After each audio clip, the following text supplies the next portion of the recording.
Welcome to this series exploring innovation, progress and achievement using a technocentric paradigm by Ash Stuart. You may want to also read Ash's original Substack article for the best experience, including footnotes and other details. Episode 44, Perfecting Perspicacity, an insight into reality. Defining dimension, redefining imagination, refashioning vision. Back in episode 24, I made a what might seem bold claim about a certain method being the best tool we have to understand reality, with episode 32 being one case in point.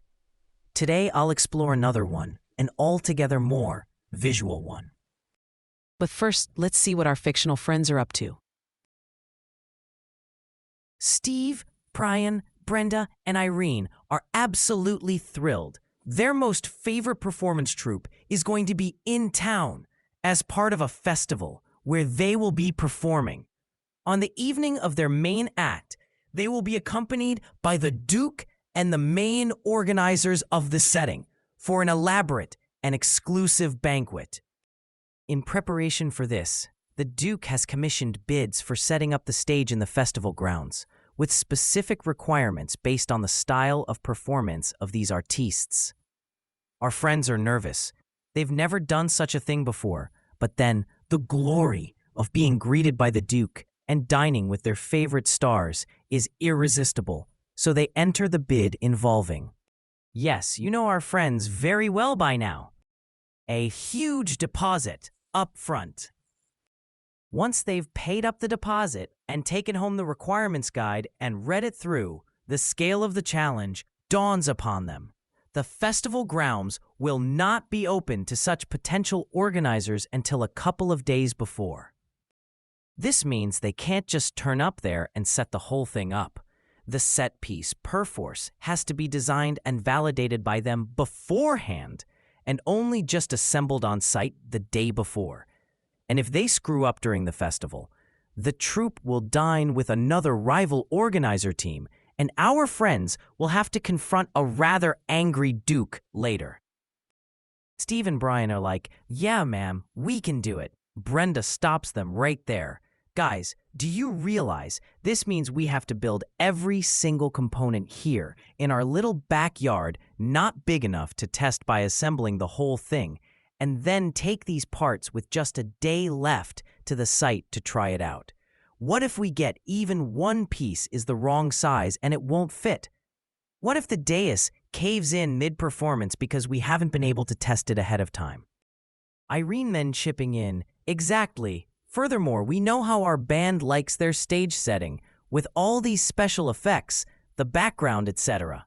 It means it must look good from where the audience is seated. Do you realize we cannot test this out unless we assemble the whole thing ahead, which we can't? Or unless we find a way of simulating it, on paper. Brian's then like, okay, let's draw them out first. But soon they realize they're drawing on a flat surface, trying to represent a real physical setup. Brenda is like, how can we even be sure these flat lines here map accurately to what we build in space? What if we go wrong and we won't have a chance to redo it? Steve agrees. Yes, our design on paper should be perfect in representing the physical reality. Irene adding, yes, and the challenge is we should represent space on this flat plane as part of our design and then convert that back to spatial reality while building our component. Their heads are now spinning. Okay, this is getting too much. Let's go for a walk to relax a bit and talk it out. And out they go muttering, how the heck can we represent space on a flat plane?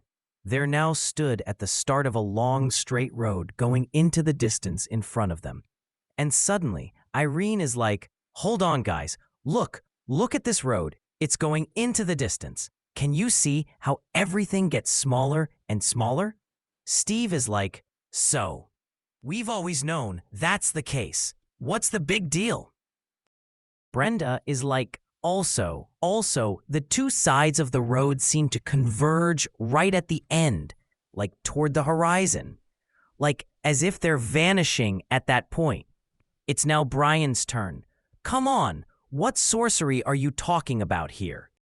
Irene is like, Brenda, where is that fancy checkered veil you had? You know, that silk one, somewhat transparent.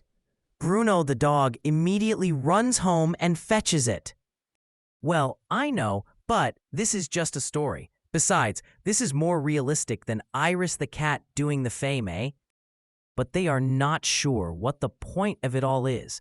Irene then tells them, right, so hold this veil up like vertical square right in the middle. And now look at the whole stretch of the road through it. You can see how the lines representing the sides of the road intersect the checks on the veil, and how the houses half a mile away are smaller than the ones right here, in corresponding proportions to the squares on the veil. And then Brian is like, so we have this grid as a way of connecting real object sizes at different distances to something we can measure without going the distance. And Steve in exultation, and on a flat surface. It's the eureka moment as they run back home to get to work. Iris the cat strolling back later, rolling her eyes. Folding space. Okay, so what I'm trying here while trying to depict reality in fiction is the challenge of how to represent reality on flat. In other words, the question of modeling the real world on flat paper, a three-dimensional reality on a two-dimensional medium. But not just for the sake of it, but as we saw, even being able to then recreate it back in 3D space. This recreation could be in the external 3D material space or in the mind of the eye. And this is one of the greatest visionary and visual breakthroughs of the Italian Renaissance, which fundamentally changed everything. Allow me to demonstrate. This phenomenon is what's called perspective. As we saw in this story, and as we generally know from our own observations, I mean, seeing a long road taper away into the distance is not new to any of us. Representing 3D reality in 2D space involves some fundamental geometrical transformations based on this core fact. We are ignoring the third dimension of distance from us, from the viewer, as part of this translation into the flat medium. In other words, how do we convey the notion of depth as we perceive it in spatial reality on a flat medium? Believe it or not, before the flowering of the Italian Renaissance in the 1400s, this problem had never been systematically solved. Not even by the ancient Greeks, with, as we have seen in episode 23 and episode 32, their extraordinary command of, and as I've suggested, their obsessive interest in, geometry. Fathoming depth. To be fair, the ancient Greeks and the Romans who followed and emulated them did have a notion of depth and sensed the need to represent it in their drawings. But we'll see how it was primitive and inadequate in a bit. We saw in the story above the correlation between the distance of an object from the viewer and the size it ends up with on a drawing on paper or any flat medium. The question then is, what is the precise correspondence between the two? The other, essentially more fundamental aspect is that transformation of the third dimension, the one of depth. The two lines of the sides of the road, for example, onto the 2D plane. The key breakthrough in Renaissance Italy was the development and application of the notion of the vanishing point, pretty much exactly that point where the road seems to vanish over the horizon. This matters because it flows directly to how our eye, or the perceptive mechanism underlying it, sees, or receives, or perceives the image. From this, it follows that all the depth lines, when depicted flat, converge to this vanishing point. Fundamentally, that is all there is to it. If the transformation of 3D reality to 2D plane is mathematically rigorous, it should be possible to then go back the other way around, both in the mind of the eye, as I said, and in the real reconstruction of the 3D world, as in the challenge of the above story. The guy who developed the above conceptual foundation did this somewhat in secret. And let's say we keep him in secret as well for the moment, because his achievement is so monumental, he will soon get a full article for himself. Let's for now focus on the theoretical developments of these ideas to start with. It was Leon Battista Alberti who documented these secret observations in his book, Della Pittura, or in Latin, De Pictura. And it was he who devised his velo, the transparent gridded veil, to demonstrate the capture of 3D reality in 2 dimensions, and in the process ascertaining the transformation of the lost dimension in a mathematically rigorous manner. Not much unlike you capturing a screenshot of a video on your computer. This mathematical rigor was improved upon by Piero della Francesca with his illustrated work, De Prospectiva Pingendi. Beyond that, we must also mention Albrecht Dürer from the German lands, who was instrumental in further codifying and disseminating this information. I'm leaving a few footnotes with the specific technical detail to supplement this rather simplistic explanation, intended to be for non-specialists and for starters. More technical footnotes will follow to complement this non-specialist treatment.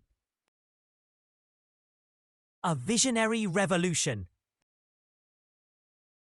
We've all likely seen paintings from the Middle Ages, especially those religious ones of saints and other pious people looking pious and doing pious things. You might remember, or now, you won't fail to see it the next time you look at one, that they look like cardboard cutouts of humans stuck together on a wall. Contrast that to a Renaissance Italian painting. It's like you can actually walk right through into it.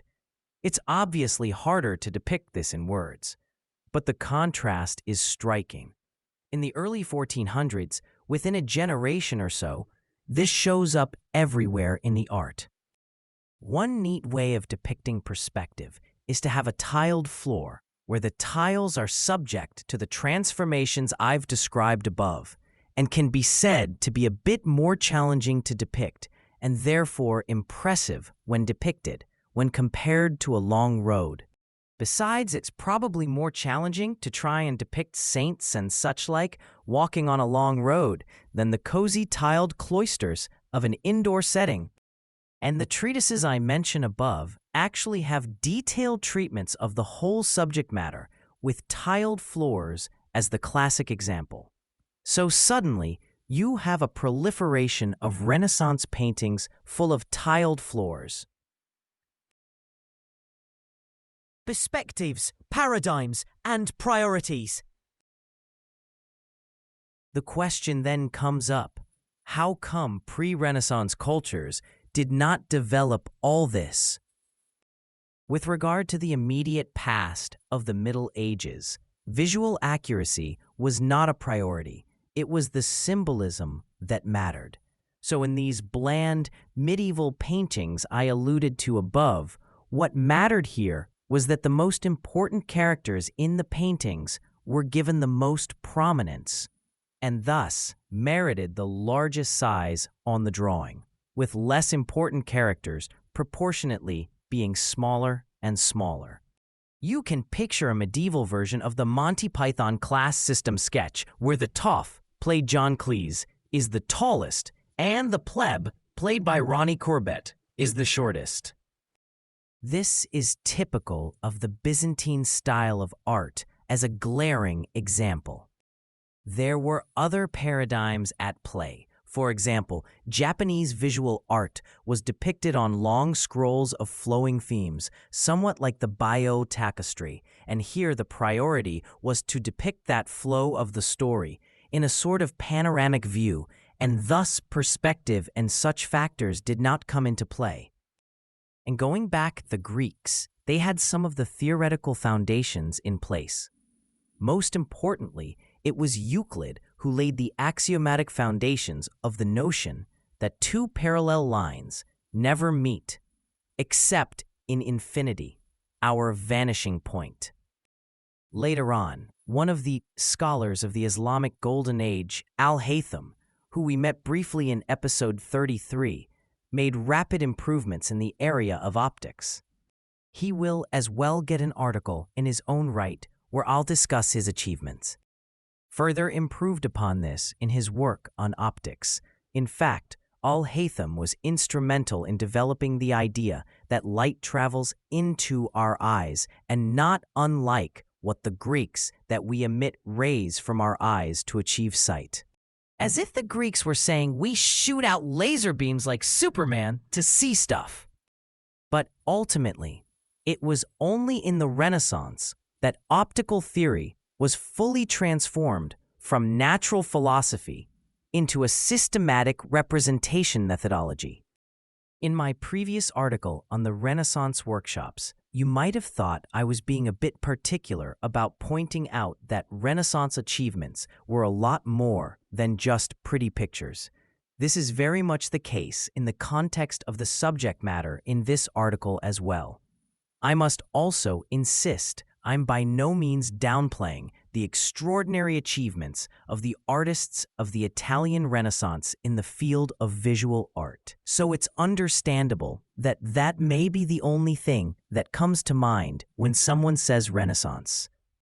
But this was more fundamental than visual art, and to make my case fully, we'll next be turning, as I've promised, to that most monumental example of artistic and at the same time engineering achievement.